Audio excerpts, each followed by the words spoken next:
Ladies and gentlemen, welcome to the first episode of the Alex V Show. I have Benjamin Studebaker here as my first guest. I'm very happy to have him.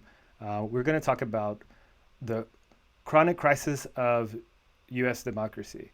Now, I think I butchered the title right because it's American democracy, but I want to start off the interview by nitpicking your title and say, oh, we're implying the U.S. by that title, right? American democracy. American typically being the word that is used to describe people from the United States. Right.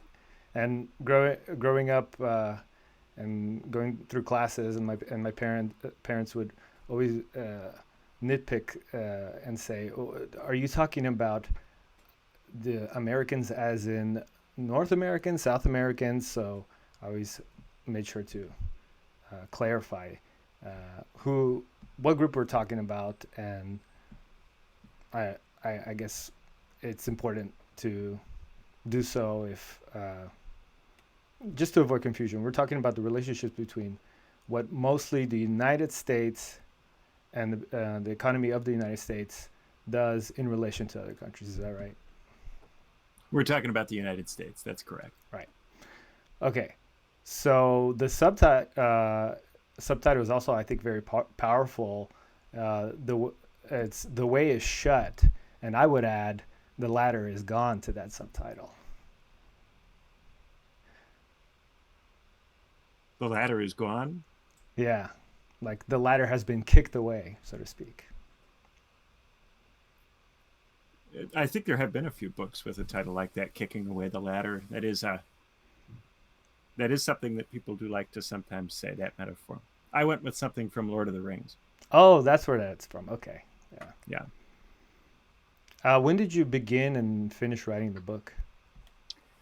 So this book came to some degree out of my PhD thesis that I wrote at Cambridge between 2015 and 2020. But really, the book itself came together after that was finished in 2021 and to some degree into 2022. I think I finished it in the summer of 2022. Awesome. Um, COVID was still the restrictions from COVID in 2020. Did they affect the writing in any way? I think they probably helped a little bit in the sense that, well, I don't know if they helped, but certainly they didn't interfere.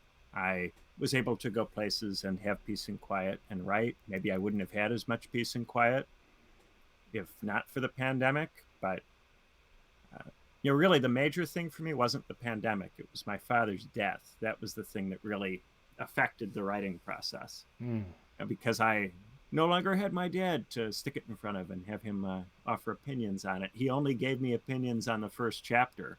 And then after that, the rest of the book was written too late for him to have comments on it. So writing it without my dad and therefore in isolation in that sense, when I said COVID may have helped it, it was less COVID. It was more the isolation of being out of Cambridge, my PhD being finished, and then without my dad. I see. Thanks for sharing that. The reason I mentioned COVID is that I feel like that was a time when a lot of people got to sit and contemplate. And I did some writing myself. I wrote a science fiction book that I haven't published, but maybe will one day. And even though it was traumatizing for many people, um, I feel like a lot of work was done during that time that uh, was significant, and this seems to be the case. I feel like this book that you've written is quite significant, and it's definitely I definitely agree with lots of the points being made in the book, and so it seems like there is a common theme of sometimes tragedy create and other stressors creating or being the catalyst for great creative works. Yeah, sometimes horrible things nonetheless do create room for other kinds of stuff to take place that might not otherwise have taken place. The book starts with a dedication for all who labor, so others may write. I found that quote to be very powerful. One of my favorite classes in high school was my English class because the teacher would write a quote, a famous quote, and just ask the students to unpack the meaning of the quote. And I would write pages and pages, but always stop because I had this at that time goal of trying to figure out how the world works so that I would be in a good position to make as much money as fast as possible legally so that I could live a life that seemed to guarantee, um, a steady, good life as long as I focused on my education. But when I went to university, I slowly realized that that wasn't much of a guarantee. Although I'm grateful uh, that I went to university and got my business degree, the entire time I had a sneaking suspicion that majority of what was being taught, other than what we call the hard sciences, was highly subjective. And if that was true, then who are these towering authority figures that we looked up to and revere in our society, influencing our thoughts and outlooks on reality? So you can imagine that I did a lot of reading to try to get, answers. And ultimately it just came to, it depends on the subject, right? Which is not very fulfilling. Um, it was also important that I got rid of a lot of magical thinking, a lot of conspiratorial thinking, which was very prevalent in that environment, which you wouldn't think in a university environment it would be, but it was. And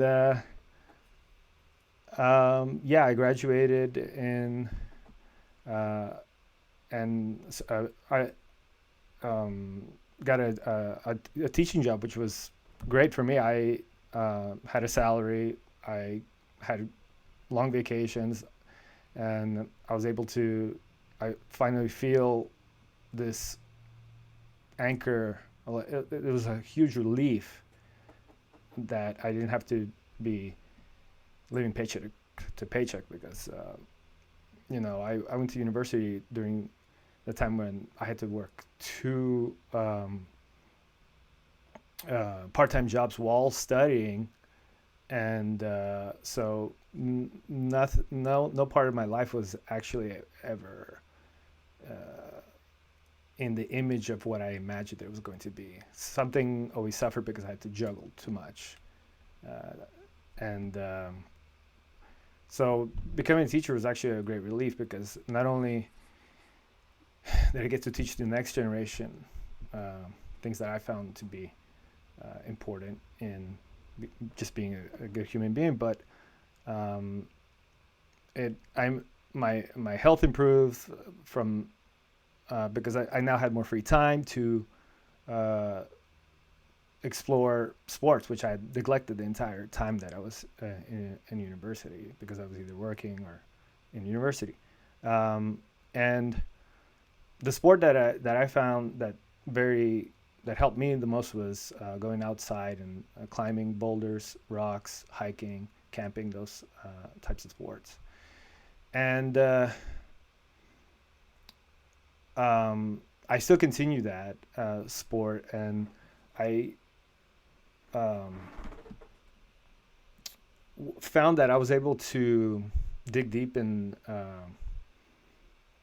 really reflect upon um, myself through the act of the sport, which is I don't know how really to describe, but the best way I think is that there's sort of this like I don't know, it's either an entity or a thought process that I don't identify with, that I that is separate from me in a way, and that I have to negotiate with, and uh, I let it take over, but am in constant negotiation while doing the sport to keep myself safe. It's like this entity or thought process, or whatever, is saying that there's I need to take over your body or your mind for a second to experience this particular action, and you have to be okay with it, and it doesn't have anything to do with anything in your life that you think provides you meaning. Um, so that's as far as I got with that thought. Huh. Yeah, but yeah, your opening quote inspired all that. So thank you for that. Yeah, Yeah, sometimes there's a part of us that labors so that another part of us can write. And then occasionally you're in a situation where the roles are reversed, and the part of you that writes has to step aside for the part of you that engages in real physical labor. right, right. Yeah, I feel like during the time that I was writing the science fiction novel, I felt that same aspect of me, that it had to almost take over and say, okay, you have to sit, focus, and write, and get this out. Uh, and even though I haven't published it, I think that it's significant, it's meaningful to me, and when other people have read it, to the people that I've shared, they said, yeah, this is good. This story is, you can read it as a topical uh, action story, or you could dig deep and actually find the metaphors to life that are, you know, true to for whatever that means. And I feel like when I'm reading your book, there needs to be a lot of the experienced reader will be able to read it in the same way, in that they can read it as something that is just factual, but at the same time, if you don't have a lot of experience with what is being said, then it almost doesn't land, because uh, you just don't have the experience of many of the concepts that you're talking about. I don't know if you want to say anything about that before I go on to the questions. Well, if there's a specific concept that you'd want me to clarify, I'd be happy to do that. Yeah, and so let's get to the Yeah. questions then. So in the introduction, um, how the economy affects the culture, I came up with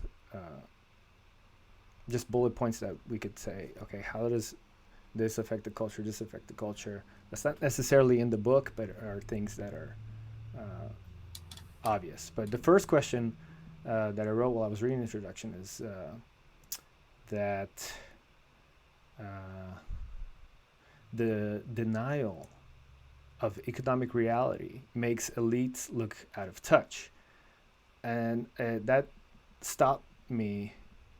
After I read that, I stopped and I thought, I think perhaps this is done deliberately by elites to look out of touch.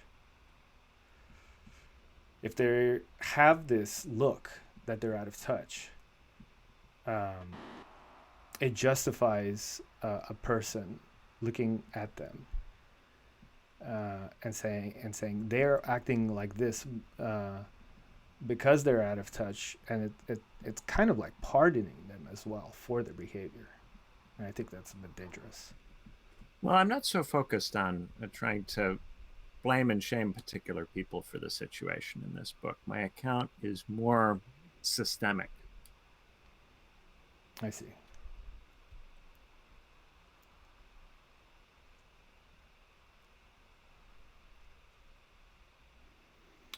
But do you agree that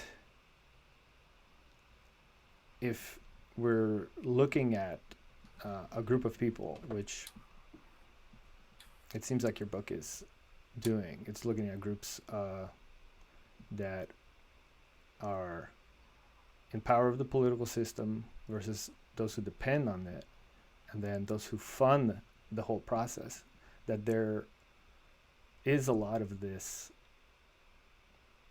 mm, image manipulation that makes it difficult for average person to actually see the reality of what people are doing, especially those with monetary power.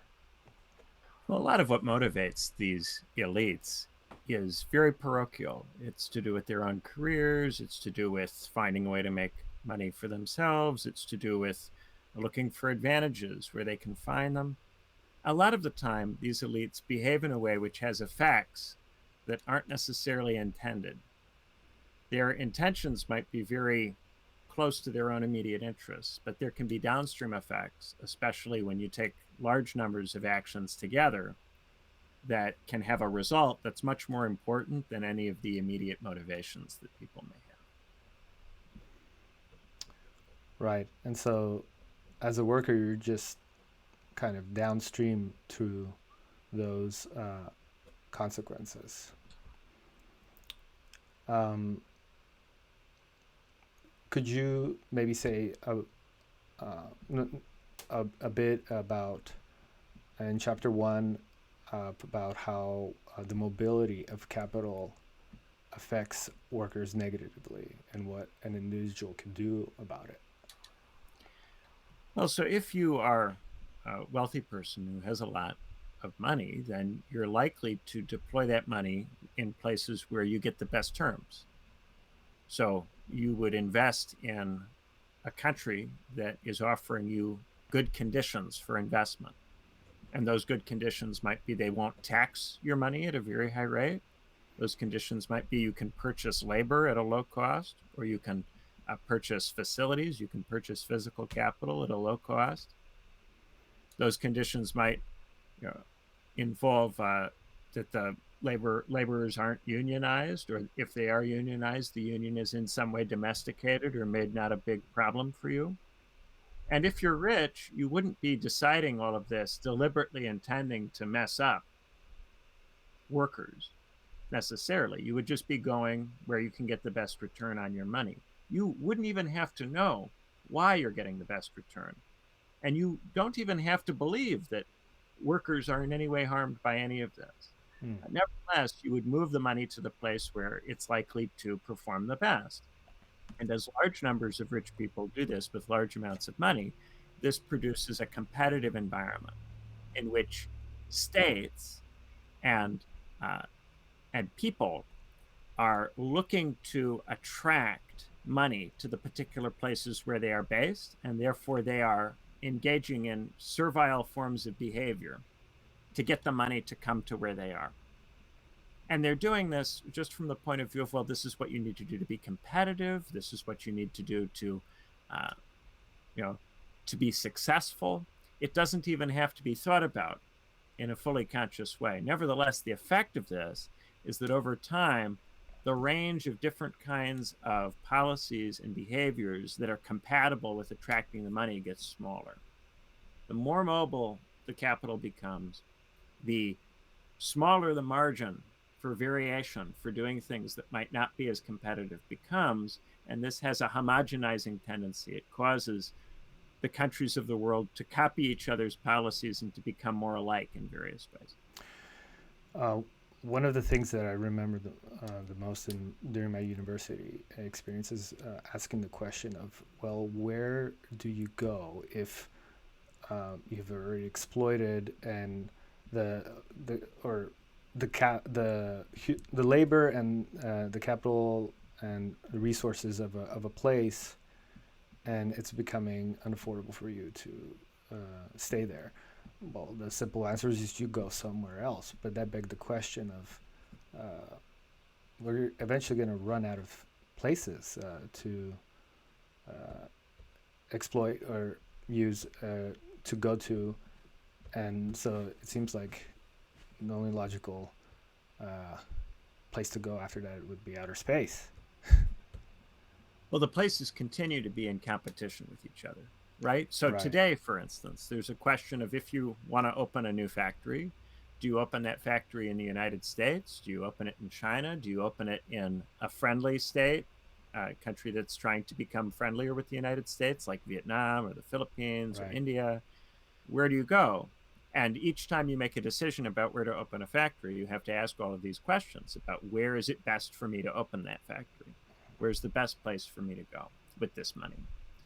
And so there's a continuing competition that occurs that shapes all of the aspects of life in these countries. It shapes how much people can earn. It shapes the standard of living, the quality of life people are able to get. And one of the things that people do in response to this, is they try to enter into professions that seem to be in some way protected from these dynamics. So if you are trying to work in manufacturing, this is a very competitive environment because you can make manufactured goods anywhere in the world, really. It's not like it's very difficult to move a factory or to locate a factory in one part of the world rather than another part of the world. But, for instance, if you're providing medical care to people in a particular place, you can't provide medical care to people in, say, Indiana from Vietnam. That can't be done. So one of the ways that you may try to protect yourself from this change is to get university education so that you can provide a service that's not tradable, that isn't subject to this same level of mobility. And a consequence of this is that large numbers of people, as they confront this problem, pile into the university system to try to get a degree that will provide them with protection. And over time, this produces an oversaturation of graduates, more graduates than the economy can absorb. And then this produces a situation where the degree no longer has the same value that it previously had. It no longer gets you out of the competitive situation because now you're competing with other graduates in sectors that are not large enough to support the total number of people who are trying to move into them.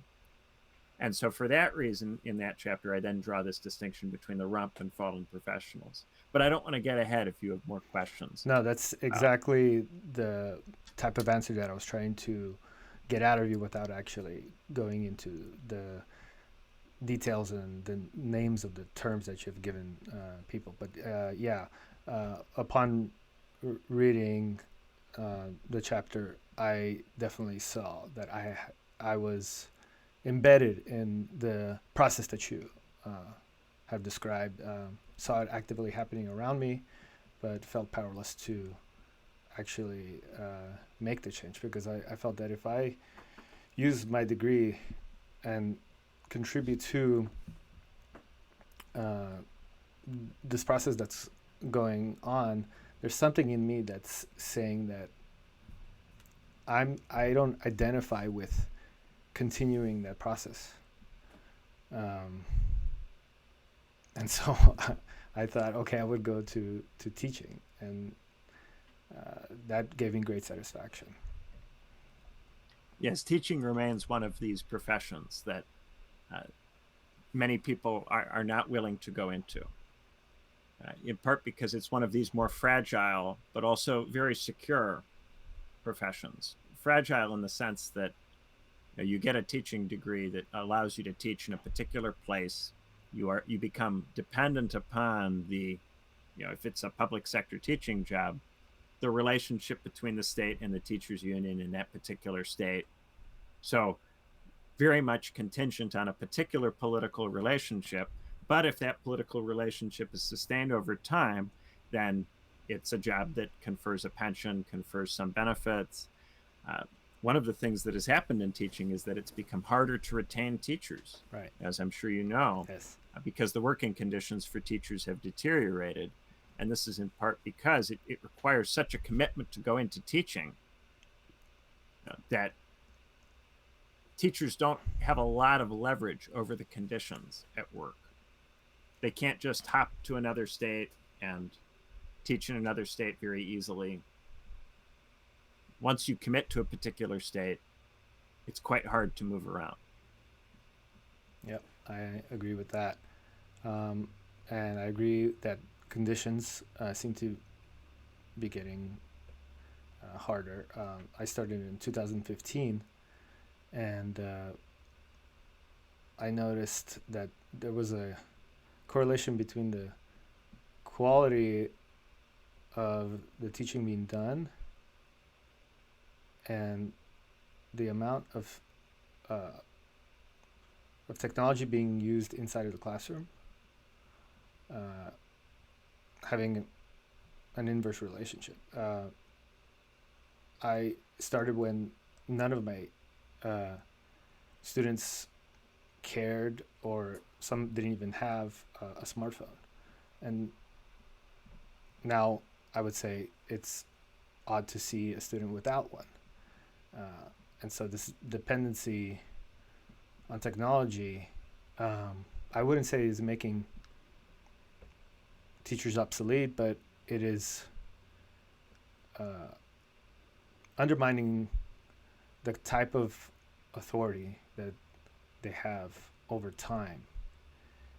And this affects the overall dynamic between teacher and student in the class. And I feel like there's less respect in the classroom as a result. And as teaching becomes less attractive to skilled people, the quality of the teacher base declines as more Right. skilled people exit the profession, and then that rationalizes further technologizing and further bureaucratizing of teaching, Right. which then makes the conditions worse, which then drives more skilled people out. And so gradually the respect and the standing is worsened. And all of this is made even worse by the fact that the states are competing with each other to attract jobs, investment, tax revenue. And so they are very keen to avoid spending more than they possibly can get away with on their teacher staff. So all of this has produced a difficult environment. Courageous of you to go in, given everything that is going on in that field. Are you still working as a teacher? I stopped a year ago, and I would have continued, but there were personal reasons in my family that stopped me. It wasn't because I came to an intolerable, can't say that word right now, position. I was able to navigate my way. I did join the teachers union, and I did have the respect of uh, most of my students, but there's always an outlier. And then when I have uh, the administration on my side, which also changes very frequently, or has in my case in 8 years, there's always this negotiation between them with the amount of authority versus autonomy given, and respect given. And I navigated that pretty well. Um, I was never the nail that stood out too far, so to speak. I think it's telling that that's the metaphor you have to use to describe that. Yeah, yeah, yeah.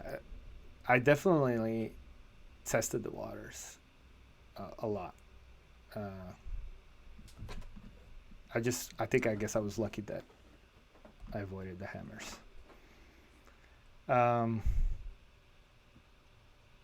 One thing I noticed as well is that class sizes have gotten smaller, uh, in the sense that there are less students per grade. So um, there's consolidation of positions, and through that consolidation, the class size doubles. uh, and so back in 2015, I had a ratio that was great. It was manageable. But you can imagine that even if let's say your population is 10 and you double it to 20, as a teacher, you're going to have more stress under that position.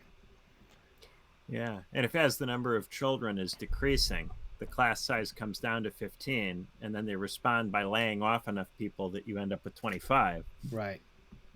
then you don't even get any benefit from a smaller number of children. Exactly. You do for a moment, for a brief moment, until there's a response, and then the response puts you in a worse situation than you were in before. Yeah. Yeah.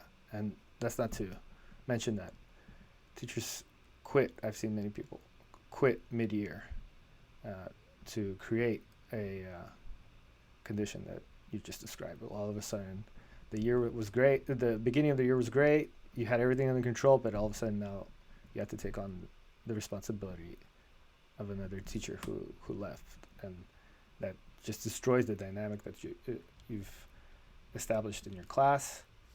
Cuts And the kids loose in the middle of the year. That's really yeah, hard. and I don't think I think I was lucky in that I went through public school, and I don't think I've ever had a teacher actually quit mid-year and go and had to be consolidated to another classroom.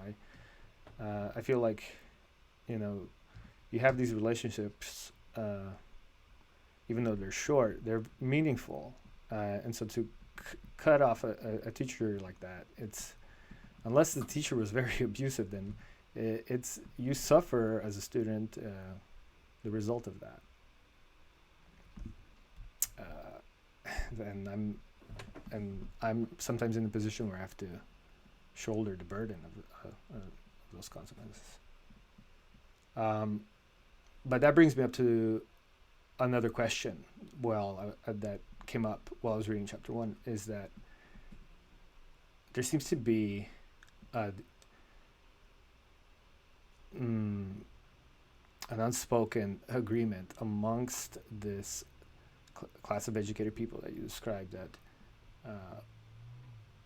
they're not going to have as many children as, let's say, their forefathers. And this decrease in population, could this be used as a justification to continue the current neglect that we see of public services and infrastructure? Yeah, I think definitely one of the consequences of lots of people going into the universities, getting university degrees, and then not finding jobs that were as good or as plentiful as they expected when they went in, is that many of these people are responding by taking the view that our society is worse than they thought it was. And if our society is worse than they thought it was, or worse than it was when they were kids, then this raises a question about whether they want to have children, or whether they feel it would be responsible or good to have children.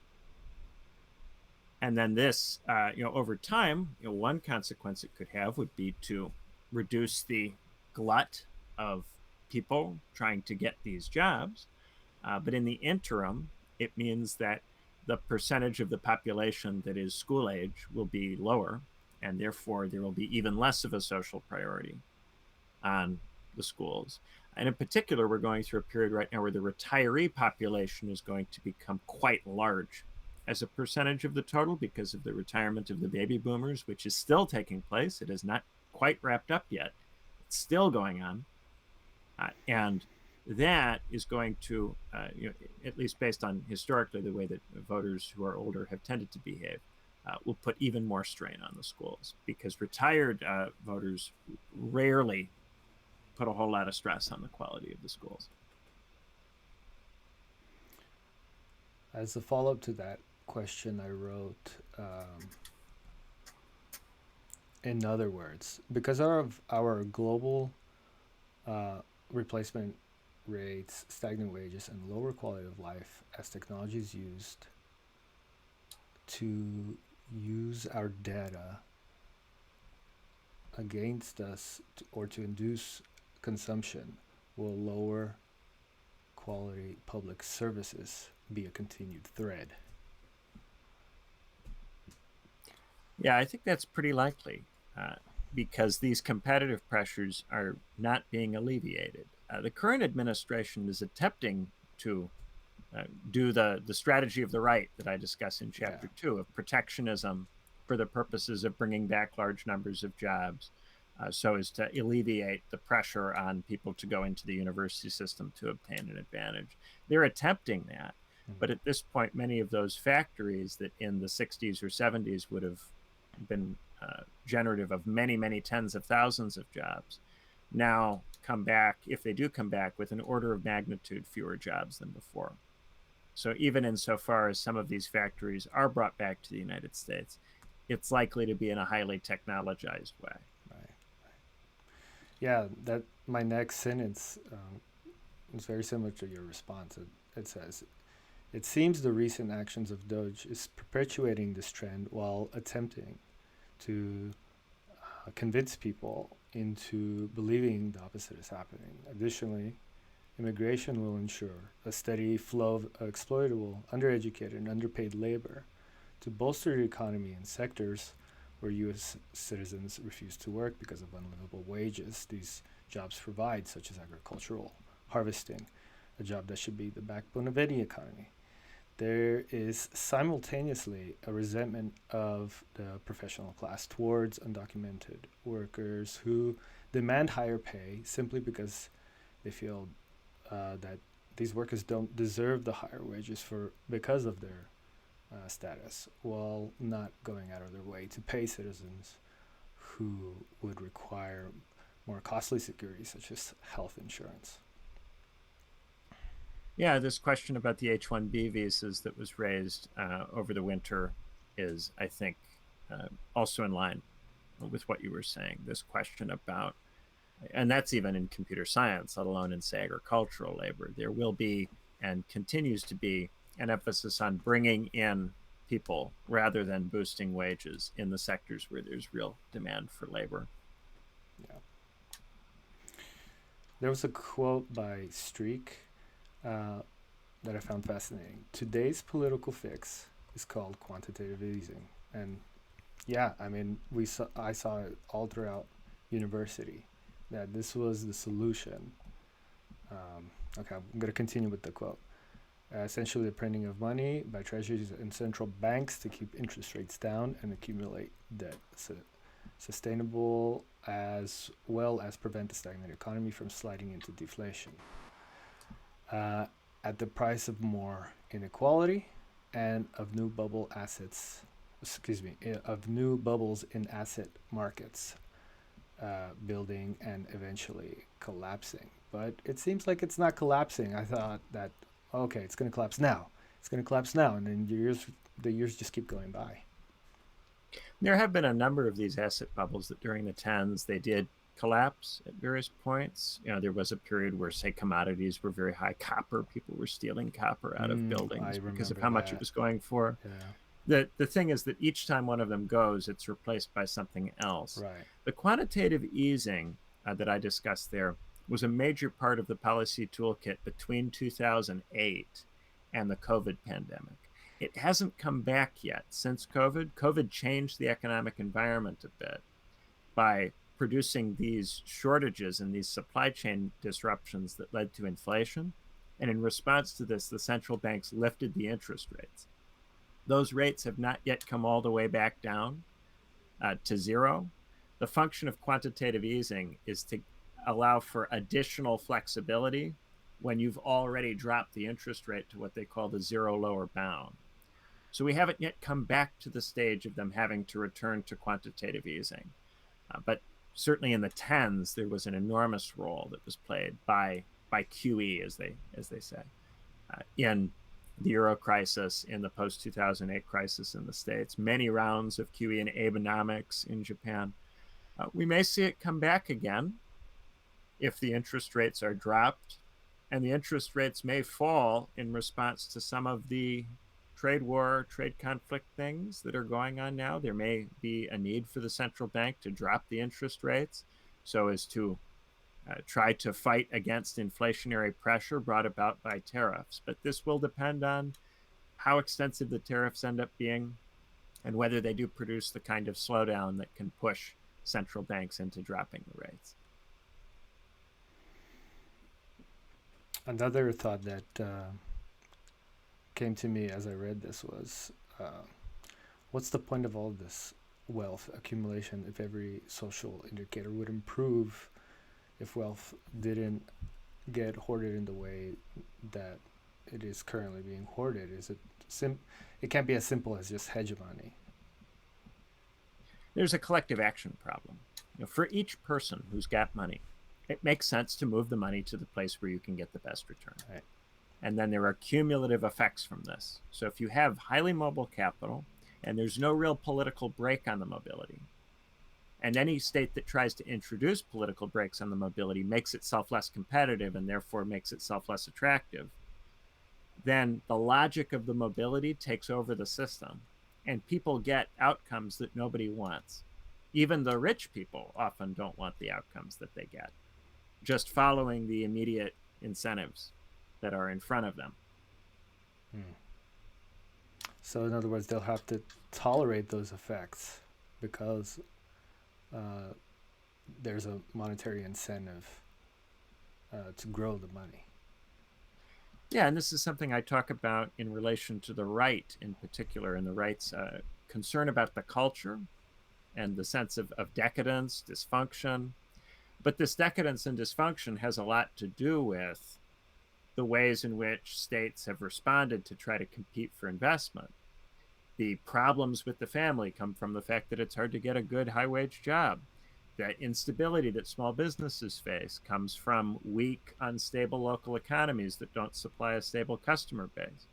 So, a lot of the complaints that people have about the culture have their roots in this process. And people don't like those consequences, but that doesn't mean that they will depart from the behavior which in aggregate results in these consequences, because if they depart from that behavior and they do that alone, uncoordinated with other people, all this does is make them uncompetitive and cause them to lose out. I agree with. I agree. I've seen it and experienced it firsthand.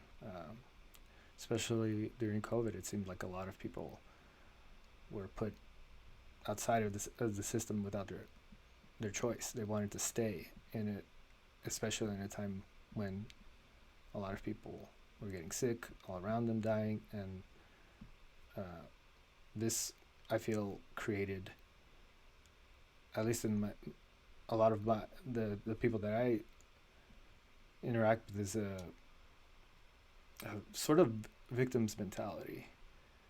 Um, it's easy to adopt this victim's mentality in this type of environment, I think, and Yeah, even if yeah, you're successful, yeah, it's easy to feel that this system is making you do things that you wouldn't otherwise choose to do. You're facing an incentive environment that is over determining. yeah, You have, technically speaking, the choice to defect, but the cost of it is so high that you feel boxed into everything that you do.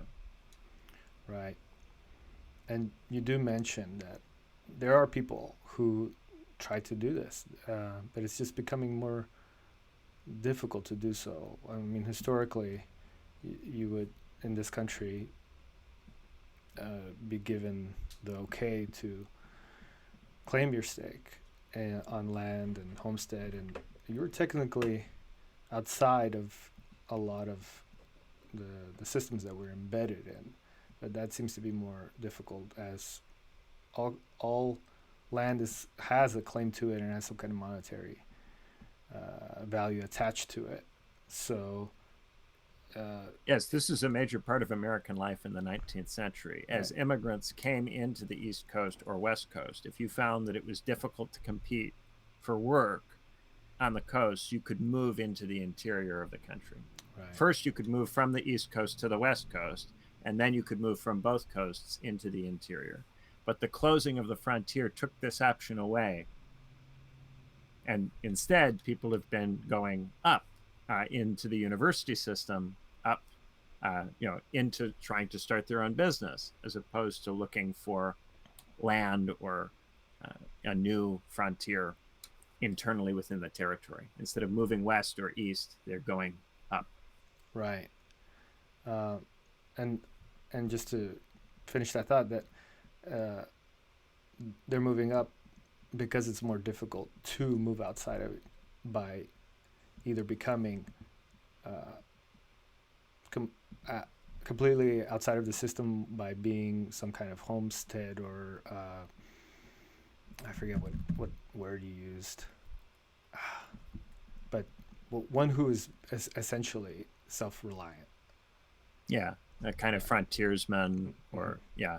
And as they try to go up, the weight of them all trying to go up at the same time causes up to come down. Mm-hmm. Mm-hmm. So it's a bunch of people trying to scramble onto a platform and pulling it down upon themselves as they do. Yeah, yeah, yeah. And and it seems like the ladder to that overloaded platform keeps getting smaller because of rising costs. The Right. There's university still some system. number of people, and I Yeah, call them the rump professionals, who right. still get the life that you would have gotten in the 60s or 70s by getting a university degree. There's still a chunk of people who get this, and they create this sense of possibility. Just as there are some people who make it really big in business, and then these people Hmm. inspire other people to start businesses, most of which then fail. Right. These successful professionals inspire many people to try to live that kind of life, and most of them don't get there. And the rareness of actually getting there is not readily apparent to most of those who try. Well, why would it be when the advertisements always show the the class that you described? Was it rump? You said rump class? Yes, the rump, the part Rump. that's left after you shave the rest off. So if you make the platform smaller, Yeah. what remains is the rump. Right. For instance, Russia is a rump state of the Soviet Union. Right. What's left after you shave off? Yeah. So the rump is always being advertised to us. It seems. And it's Yeah, my grandmother used to use the language when she was trying to convince my dad to go back to school in the 70s. She would say to him that a college degree is a ticket to life. And the difference now is that it's a lottery ticket. mm-hmm, If you don't have a life, you might nonetheless buy the lottery ticket, mm-hmm. but it's not nearly as sure a thing as it would have been in the 70s. I see that, and um, having parents that left the crumbling Soviet Union, it's a bit of a wonder to them why I'm not, in their eyes, part of that rump that's always being advertised. Yeah. But then I can't sit down with them and explain all these dynamics and well, it's almost as if they don't want to hear it. Even if you can't explain all of the dynamics, I hope that it helps you not kick yourself so much about it because it's not your fault. Right, right. Yeah, which goes back to my point that it's easy to adopt a victim's mentality because of all the signaling that's happening. Yeah, the victim implies somebody did it to you. Right. So for me, the way to avoid that is to also avoid thinking in terms of perpetrators. Mm-hmm. There are neither victims nor perpetrators. Mm-hmm. There's something that has happened that we have to deal with. Yeah. Yeah. That was a great realization that I had in university, is that there aren't these evil people who are conspiring. There are just individuals with motivations and unintended consequences of those motivations. People doing the best they can in circumstances not of their choosing. Right, right.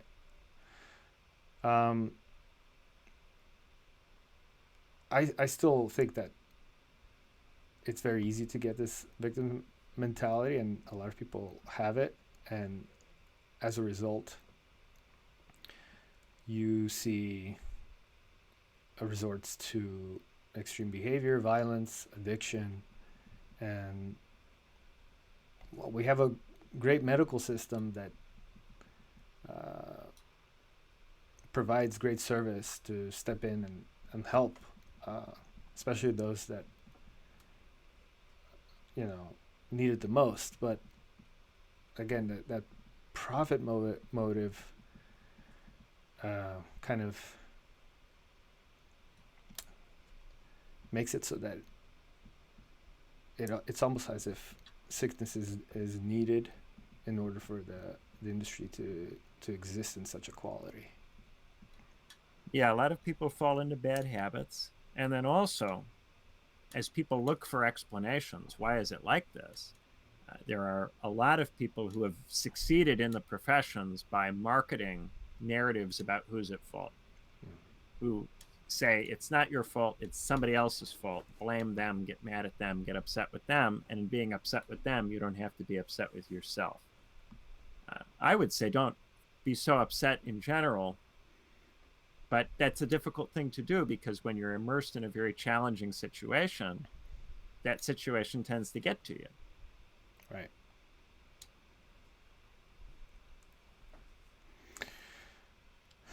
Well, my next question here is just how economy affects culture. So there's about 20 or so things that we could just rapid fire through. Shift in values and priorities, for example. The US emphasizes the self-made rump class that you described, whereas in Nordic countries, they prioritize social welfare. So there is the possibility to do it differently, but for some reason, the choice is not made this way. Many of the European countries are gradually becoming more like the United States.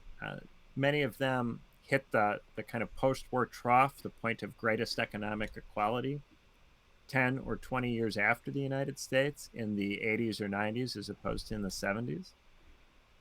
And because of the way the European Union works as a bloc, if the other European states have not yet adopted a reform, there's less pressure on particular European states to adopt that same reform. But one of the things you may have noticed is that back in 2004 in Germany, they brought in the Hartz IV reforms, which made German labor markets much more flexible, made it much easier to fire people. And there's been this immense pressure on other European states to adopt the same kinds of reforms. And more recently, there's been this enormous pressure on European states to increase defense spending at the expense of social provision. Yeah. And this is being framed as done in defense of Europe or defense of European values. Nevertheless, the function of it will be to cause the European social systems to become less what we would think of as European. Mm-hmm. So you see the United States as the model for what is to happen in other countries, simply because it's the lead hegemon, or other reasons? Well, because it has made itself more attractive to capital by doing these things. The growth rate in the United States has been significantly higher than the growth rate in Europe, especially since 2008. So the European countries have become, in relative terms, much less wealthy in comparison to the United States than they were 15 years ago. And this, unfortunately, has a set of logical implications. The Europeans will regard what they're doing as not working, and they'll change it in response. Mm. Not all at once, and not, in a single-minded, we must become like the United States direction. And indeed, the defense spending is being done ostensibly against the United States because the United States isn't reliable, or because we don't like the United States. We'll do this defense spending. But what will the effect of the defense spending be? It will mean there will be less resources for the distinctively European programs that we associate with those countries. And where are they going to get the weapons from? They're going to be importing a lot of those weapons from the United States. Mm-hmm. Yeah. So we're going to see an erosion of distinct cultures. It's almost as if they'll be a derivative, or the idea of the culture instead of the culture itself. And this is something people have been worried about for ever since the fall of the Soviet Union and the plunging of everybody into the WTO system. This concern that it would globalize everything and cause everything to become flat and the same. That concern has been there, and it's been expressed by both the right and by the left in different ways, in terms of diversity, in terms of nationalism.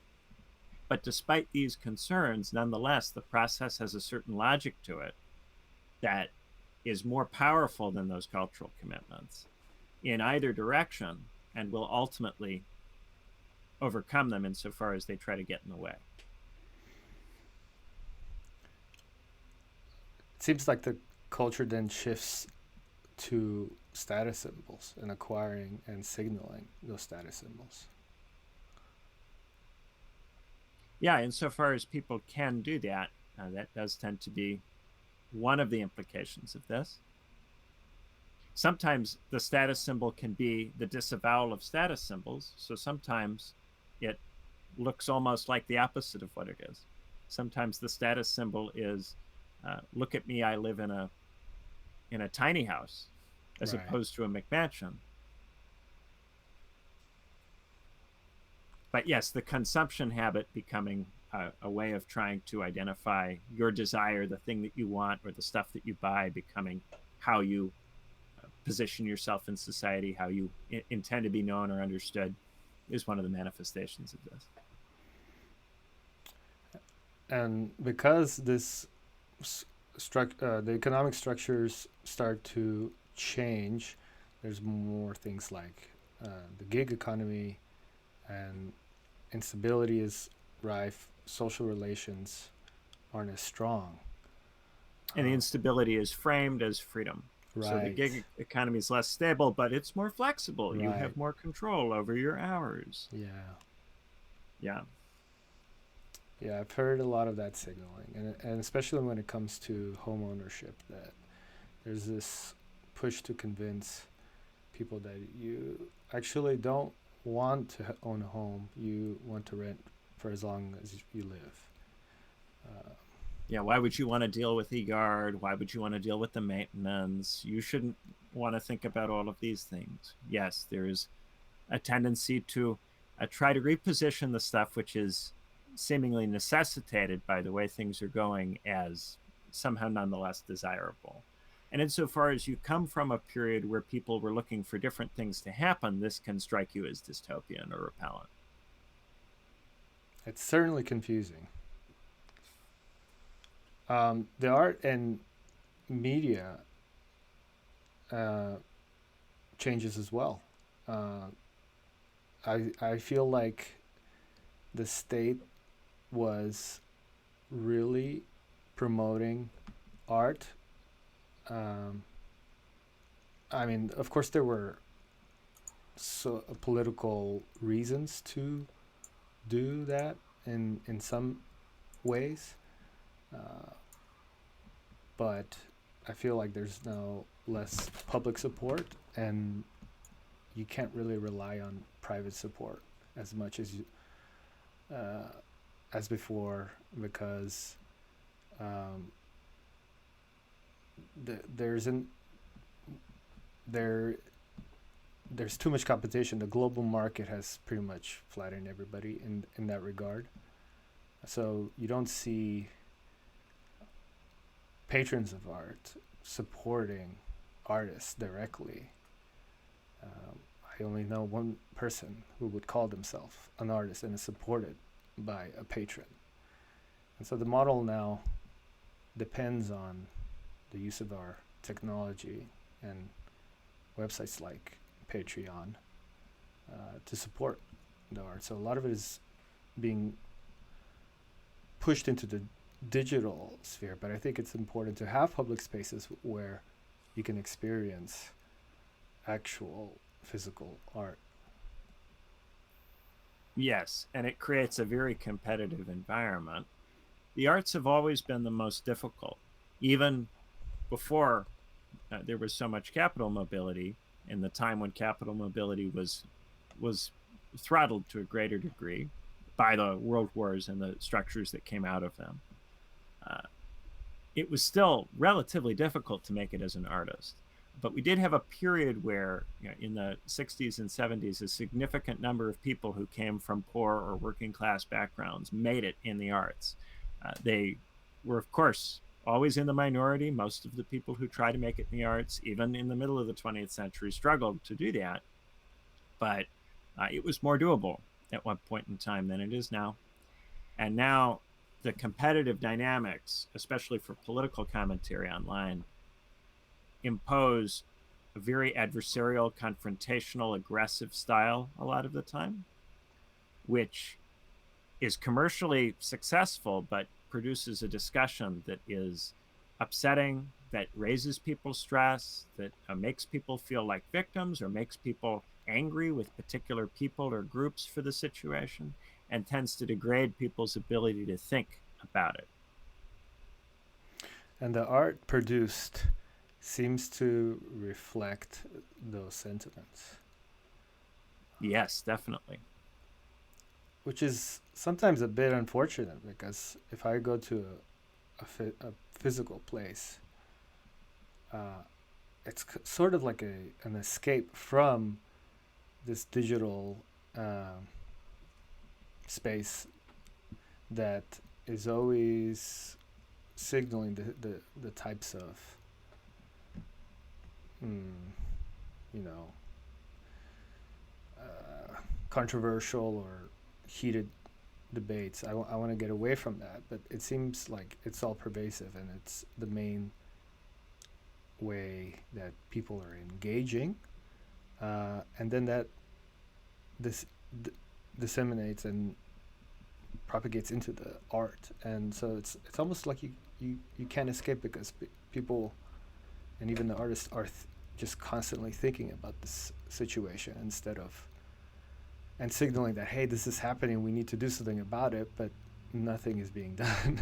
They're doing what they Yeah, can, but yeah. it's It's not too competitive, alleviating. Yeah, right? yeah, And so art requires some level of protection from focusing on the need to make money, real art.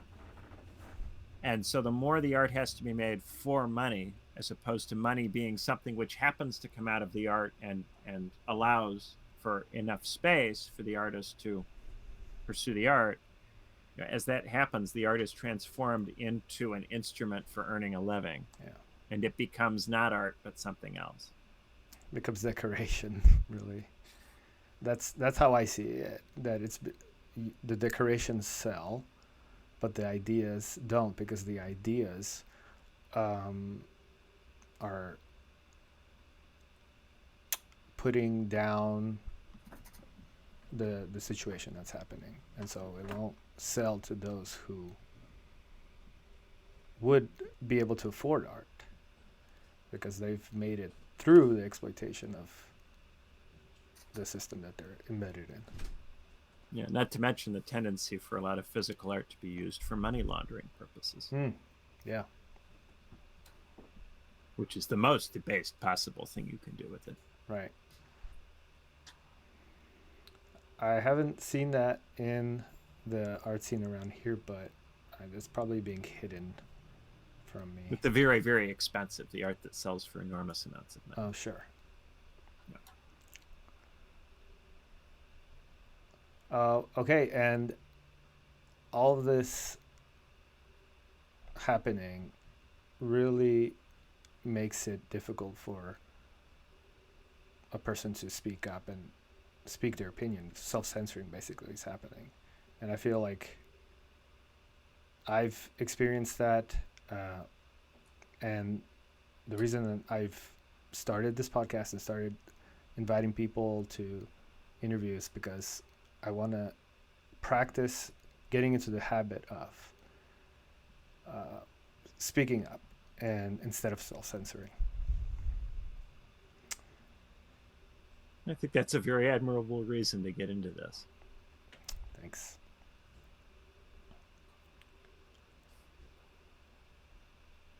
Let's see, what point do I have next? So,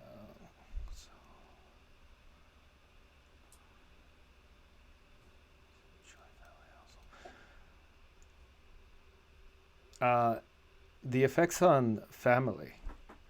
Um, as capital is able to mobilize and lead people out of poverty, seemingly, um, there seems to be a reduction in the joint family households, which some would argue is good because now you have become more independent from the family. But at the same time, you lose your support system. So you dependent on private companies and the state for childcare. And you know that raising a child now is very expensive. Childcare centers routinely ask for thousands of dollars a month.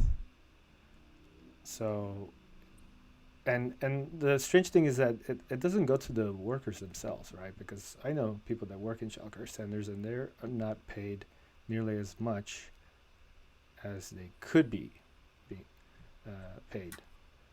So it seems like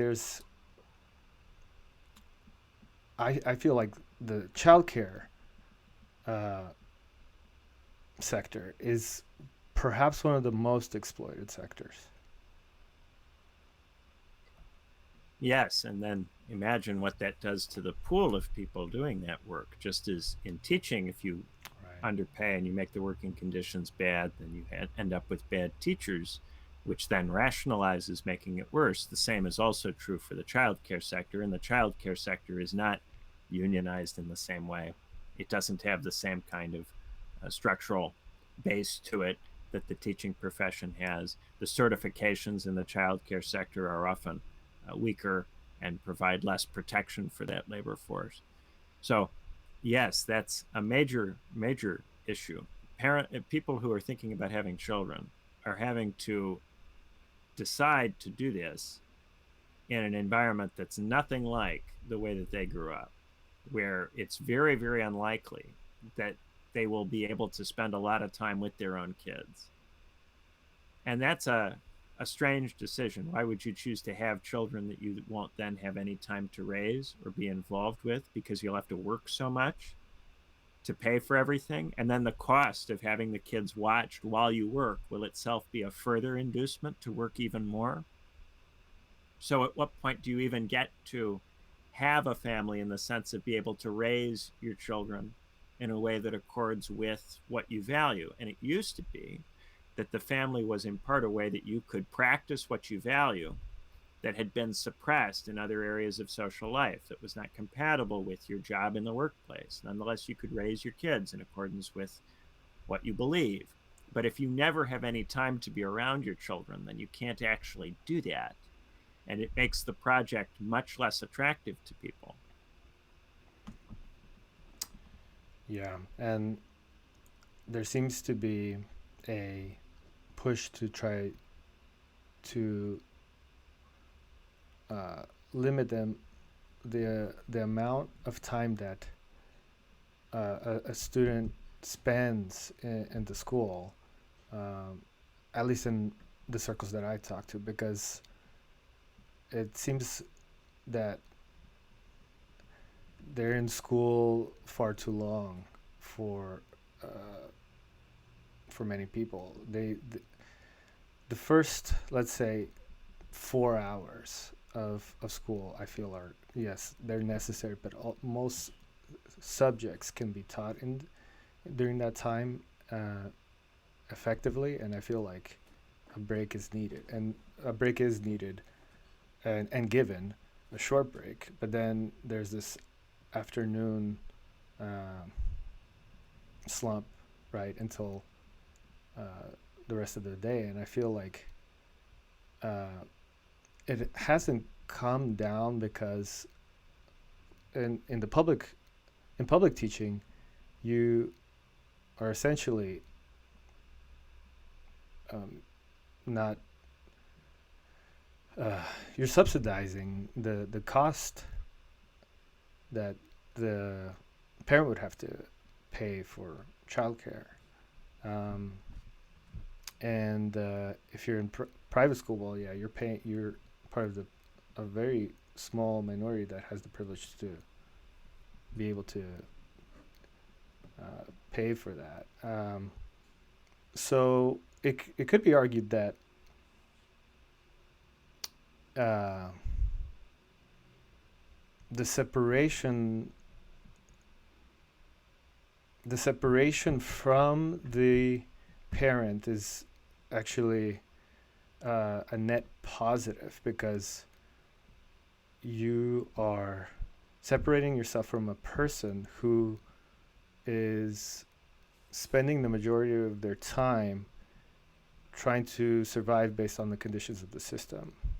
And so perhaps this future generation doesn't have to follow that same model. It gives them a reason to rebel. They see that their father, mother figure, whoever, is under these conditions and they may want something better. And so they position themselves to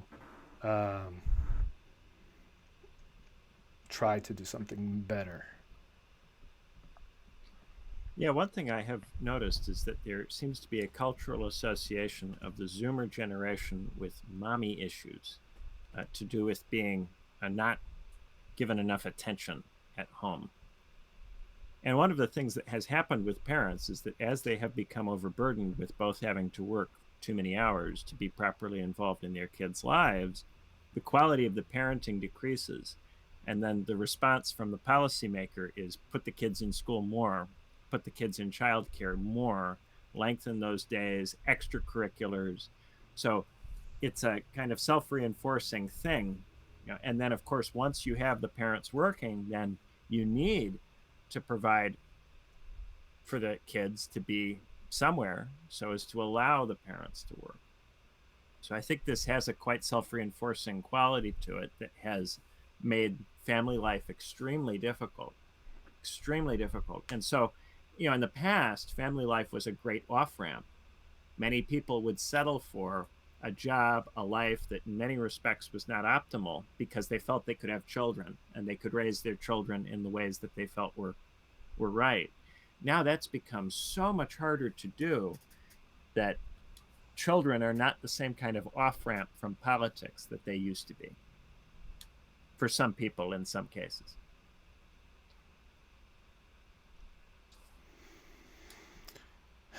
And the health of the student, I've seen decrease over time. We're in the wealthiest country in the world, but yet we have the choice to consume one of the most some of the trashiest foods that have ever been invented. So it seems that just because wealth has the capacity or the opportunity to provide something and create something, that it doesn't necessarily need to actually be created, and especially in terms of food, which is why you see people like RFK declare essentially a war on food to try to increase the overall well-being of people, of the society. Yeah, they make the food that sells. And if you're in a difficult, stressed out situation, then one of the ways that people tend to cope is by eating the food that tastes good. And if they can make food that tastes good, or they can make food that's healthy, but they struggle to make both, or insofar as they do make both, it's too expensive for people, then you do tend to get these enormous inequalities in health outcomes that have, to some degree, a class or income related character. And it has caused this to become one of the major issues of our time.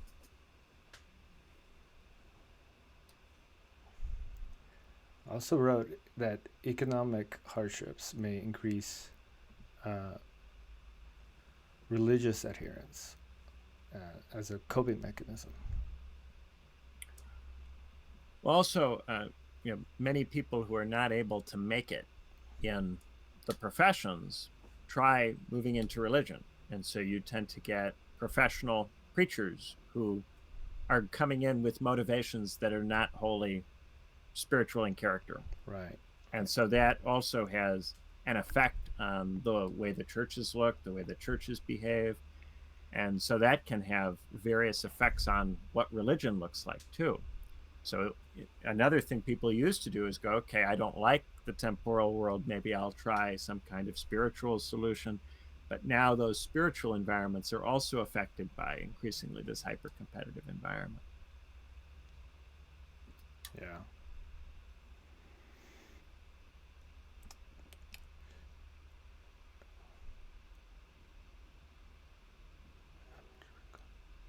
Because job opportunities concentrate populations into cities, it shifts the cultural dynamics, and it blends in uh, groups of people who wouldn't otherwise need to associate. This could be a great thing, but it also leads to a lot of confrontation. Um, and it I don't know where I was going with that line of thinking, but there's a question in there. But basically, I'm saying this is a result of the effects of of money being able to move people around, uh, and that changes the cultural identity of the people, because now it's more difficult to uh, identify with the culture that is there. So it's as if the culture homogenizes, it disappears.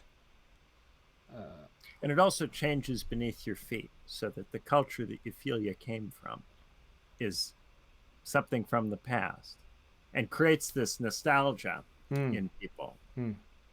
And then this nostalgia is then marketed as as an experience that people can experience when they visit certain areas.